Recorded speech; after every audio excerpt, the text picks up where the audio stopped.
ಕ್ರೋಡ ನರಸಿಂಹನ ದರ್ಶನವನ್ನ ಮಾಡಿಸಿದ್ರಿ. ಮುಂದೆ ಗುರುಜಿ, ಈ ಕ್ರೋಡ ನರಸಿಂಹ ದರ್ಶನವನ್ನ ಮಾಡಿದ್ರಿ ಏನು ಅಂದ್ರೆ ಎಲ್ಲಾ ಕಡೆನೂ ವರಹಸ್ವಾಮಿ ದೇವಸ್ಥಾನ ಇರಲ್ಲ, ಎಲ್ಲಾ ಕಡೆ ಕ್ರೋಡ ನರಸಿಂಹ ಅಂತಕ್ಕಂಥ ಅನುಗ್ರಹ ನಮಗೆ ಸಿಗಲ್ಲ.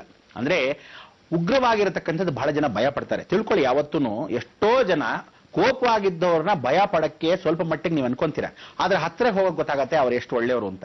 ಆದ್ರೆ ತುಂಬಾ ನೈಸಾಗಿ ಮಾತಾಡ್ತಾರೆ ನೋಡಿ, ಅಂತವ್ರು ನಂಬಲೇಬಾರ್ದು. ಏನು ಅಂದ್ರೆ ಬಹಳ ಚೆನ್ನಾಗಿ ಬೆಣ್ಣೆ ಹಚ್ತಾರಲ್ಲ, ಹೊಗಳೋರ್ನ ಯಾವ ಕಾಲಕ್ಕೋ 1 ಕಿಲೋಮೀಟರ್ ದೂರ ಇಡಿ, ಕ್ಯಾಕ್ರ ಸುಗಿಯೋರ್ನ ಬೇಕಾದ್ರೆ ನಂಬಿ. ಯಾಕೆ ಗೊತ್ತಾ, ಮುಂದೆ ಆಡ್ಬಿಡ್ತಾರೆ, ಹಿಂದೆ ವ್ಯವಸ್ಥೆ ಮಾಡ್ಕೊಳ್ಳಲ್ಲ. ಇದಕ್ಕೆ ನೀವೆಲ್ಲ ನಾವು ಪರಿವರ್ತನೆ ಮಾಡ್ಕೊಳ್ಳಕ್ಕೆ ಈ ದಿನ ಏನು ಅಂದ್ರೆ ಹುಣ್ಣಿಮೆ, ಆ ಪೌರ್ಣಿಮೆ ಅಲ್ವಾ, ಆ ಪೌರ್ಣಿಮೆ ಎಂದು ಸ್ಮರಣೆ ಮಾಡ್ತಿರತಕ್ಕಂಥ ರಾಹು. ಅಂದ್ರೆ ಪೌರ್ಣಿಮೆ ದಿವಸ ಚಂದ್ರ ಅಂದ್ರೆ ಚಂದ್ರನ ಜೊತೆ ರಾಹು, ಹಠ ಅಂತಕ್ಕಂಥ ವಿಚಾರ.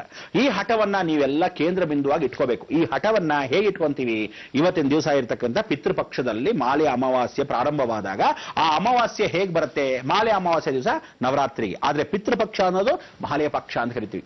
ಪಿತೃಗಳಿಗೆ ಸಂತೃಪ್ತಿ ನೀಡೋದು. ದಯವಿಟ್ಟು ಎಲ್ಲರೂ ಹೇಳ್ತಾ ಇದ್ದೀನಿ, ತಂದೆ ತಾಯಿಗೆ ನಾವು ಹುಟ್ಟೋದು ಹೌದಾ, ಪ್ರತಿಯೊಬ್ಬ ಮನುಷ್ಯನು ತನ್ನ ಕರ್ತವ್ಯ, ನೀವು ದೇವ್ರು ನಮಸ್ಕಾರ ಮಾಡ್ತಿರೋ ಬಿಡ್ತಿರೋ ಬೇರೆ ಪ್ರಶ್ನೆ, ಮಾಡಲೇಬೇಡಿ ಬೇಕಾದ್ರೆ. ಯಾಕೆಂದ್ರೆ ಕರ್ತವ್ಯಂ ದೈವಮಾನ್ವಿಕಂ, ವರ್ಕ್ ಇಸ್ ವರ್ಷಿಪ್ ಅಂತ ಬಹಳ ಚೆನ್ನಾಗಿ ಮೇಲ್ಗಡೆ ಸರ್ಕಾರದವರೇ ಬರ್ಸ್ಬಿಟ್ಟಿದ್ದಾರೆ ಗೌರ್ಮೆಂಟ್ ಅಲ್ಲಿ. ಅಂಥ ಒಂದು ವಿಶೇಷ ಏನು ಅಂದ್ರೆ ಯಾವ್ದು ಕಾಲಕ್ಕೂ ತಿರ್ಕೊಳ್ಳಿ, ನಿಮ್ಮ ಕರ್ತವ್ಯ ಏನು ಗೊತ್ತಾ, ಹುಟ್ಟಿದ ಮೇಲೆ ತಂದೆ ತಾಯಿಗೆ ಗೌರವ ಕೊಡಬೇಕು.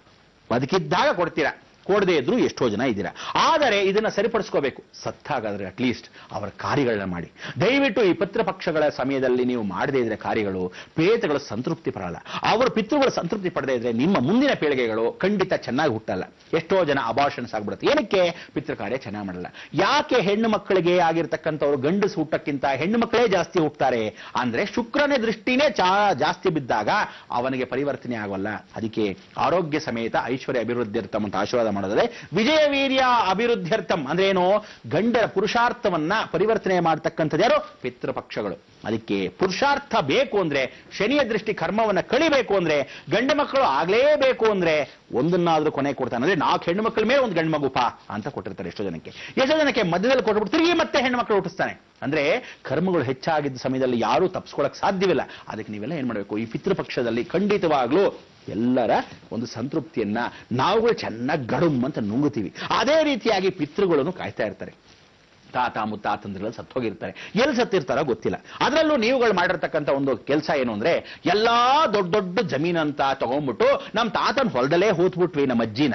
ಆ ಅಜ್ಜಿ ಜಮೀನ್ ಪಕ್ಕದಲ್ಲಿ ಸೋದರ ಮಾವಂದು ಹೂತ್ಬಿಟ್ವಿ. ನಮ್ಮಲ್ಲಿ ಒಂದು 4-5 ಎಕ್ಸ್ಟ್ರಾ ಆಗೋಯ್ತು ಅಂತ ನಮ್ಮ ದೊಡ್ಡಪ್ಪ ಮನೆಯವ್ರು ಏನ್ ಮಾಡಿದ್ರು, ನನ್ನ ಜಮೀನ್ ಚಿಕ್ಕದ ಕಣೆ ಅಂತ ನಿನ್ ಜಮೀನಲ್ಲೇ ತಂದು ಇಟ್ಟಿವಿ ಅಂತ.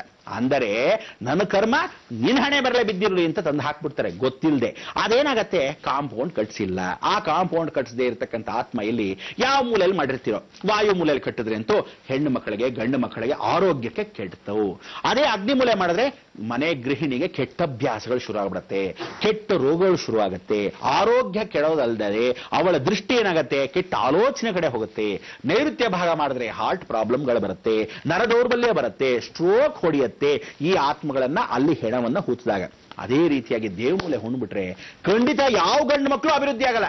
ಅದೇನೋ ನಂಗೆ ಗೊತ್ತಿಲ್ಲ, ಕೆಲಸನೇ ಸಿಗ್ತಾ ಇಲ್ಲ, ಎಷ್ಟು ಸರಿ ಹುಡುಕ್ತಾ ಇದೀವಿ, ಮದುವೆನೇ ಸೆಟ್ ಆಗ್ತಿಲ್ಲ. ಯಾಕೆ ಹಿಂಗೆಲ್ಲ ಆಗತ್ತೆ ಗೊತ್ತಾ, ಇದೇ ಒಂದು ಕಾರಣಕ್ಕೋಸ್ಕರ ಪಿತೃಗಳನ್ನ ಗೌರವಿಸಿ, ತಾತ ಮುತ್ತಾತಂದ್ರ ಪೂಜೆ ಮಾಡಿ. ನೀವುಗಳು ದೇವ್ರನ್ನ ಪೂಜೆ ಮಾಡಿದ ಅವ್ನು ಹೇಳ್ತಾನೆ, ಕರ್ತವ್ಯಂ ದೈವಮಾನ್ವಿಕಂ ಅಂದ್ರೆ ಏನು, ಮಾತಾ ಪಿತಾ ಗುರು ದೈವಂ ಅಂದ್ರೆ ಏನ್ ಹೇಳ್ತಾನೆ, ಶಾಸ್ತ್ರದಲ್ಲೇ ಅವ್ನು ಹೇಳ್ಬಿಟ್ಟಿದ್ದಾನೆ ಭಗವಂತ. ಮಾತಾ ಅಂದ್ರೆ ತಾಯಿಯನ್ನ ಗೌರವಿಸ್ಕೊಳ್ಳೋಕೆ, ಇಷ್ಟ ದೇವತೆ, ಕುಲದೇವತೆ, ಗ್ರಾಮ ದೇವತನ ಯಾವತ್ತೂ ಮರಿಬೇಡಿ. ಪಿತಾ ಅಂದ್ರೆ ಪಿತೃ ಕಾರ್ಯಗಳನ್ನ ಯಾವ ಕಾಲಕ್ಕೂ ಮಾಡದೇ ಇರಬೇಡಿ. ಗುರುನ ಆಧರಿಸದೇ ಇರಬೇಡಿ. ದೈವಂ ಲಾಸ್ಟ್ ನನ್ನ ಹತ್ರ ಬನ್ನಿ. ಈ 3 ಮಾಡದೆ ನನ್ನ ಹತ್ರ ಬಂದ್ರೆ ಪ್ರಯೋಜನವಿಲ್ಲ.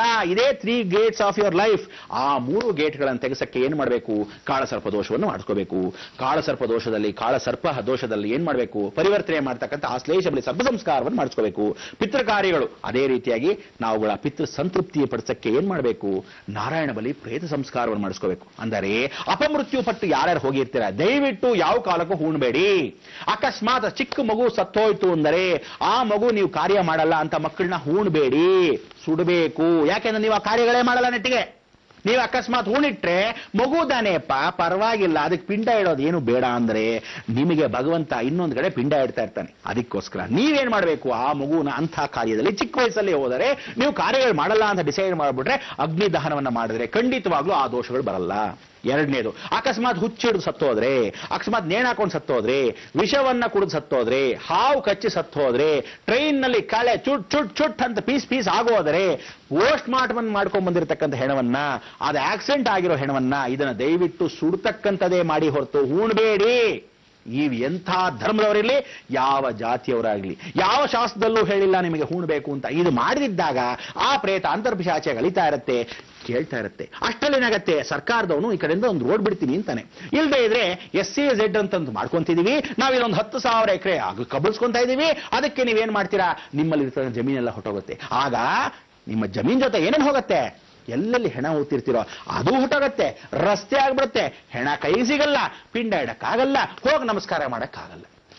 ಇದೆಲ್ಲ ಯಾಕೆ ಕಠೋರವಾಗಿ ಹೇಳ್ತಾ ಇದ್ದೀನಿ ಅಂದ್ರೆ, ಗಮನ ಕೊಟ್ಟು ಕೇಳ್ಕೊಳ್ಳಿ. ಇದಿಷ್ಟು ಸೂಚನೆಗಳು ಕೊಟ್ಟರು ನಿಮಗೆ ಆಗದೆ ಇದ್ದಾಗ ನೀವುಗಳು ಮಾಡದೇ ಇರೋ ಕಾರ್ಯ ಎಷ್ಟಿದೆ. ಅದರಲ್ಲಿ ನಿಮ್ಮ ಮನೆ ವಾಸ್ತು ಬೇರೆ ಸರಿ ಇರಲ್ಲ. ಈ ವಾಸ್ತು ದೋಷಕ್ಕೆ ಅಲ್ಲಿರ್ತಕ್ಕಂಥ ಪಿತೃಕರ್ಮಗಳು ಮಾಡದಿದ್ದಕ್ಕೆ ಎಷ್ಟು ಚೆನ್ನಾಗಿ ಎಫೆಕ್ಟ್ ಕೊಡುತ್ತೆ ಅಂದ್ರೆ, ಮಾಡಿದ ಮೇಲೆ ಟ್ರೈನ್ ಹೋದ ಮೇಲೆ ಟಿಕೆಟ್ ತಗೊಂಡು ಪ್ರಯೋಜನವಿಲ್ಲ. ಅದಕ್ಕೆ ಮೊದಲೇ ಮುನ್ಸೂಚನೆ ಕೊಡ್ತಾ ಇದ್ದೀನಿ. ಇನ್ನೇನು ಪಿತೃಪಕ್ಷಗಳು ಬಂದಾಗ ದಯವಿಟ್ಟು ಯಾವತ್ತೂ ತಿಳ್ಕೊಳ್ಳಿ, ತಿಥಿ ದಿವಸನೇ ನೀವುಗಳು ಸತ್ತವರ ಕಾರ್ಯಗಳನ್ನ ಮಾಡಬೇಕು. ಒಂದ್ಸಲಿ.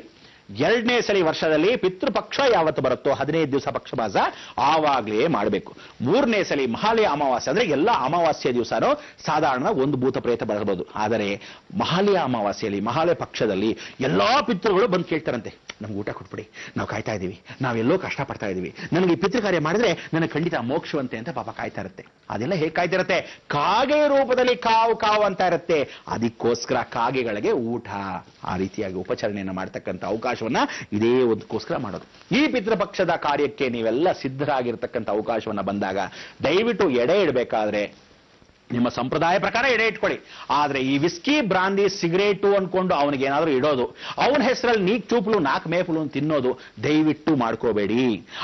ನಮ್ಮ ತಾತ ಸಿಗರೇಟ್ ಬಹಳ ಚೆನ್ನಾಗಿದ್ದ, ಅವನು ಇಡೋದು ಒಂದು ಪ್ಯಾಕ್ ಪೂರ್ತಿ, ಇವನು ನುಂಗೋದು.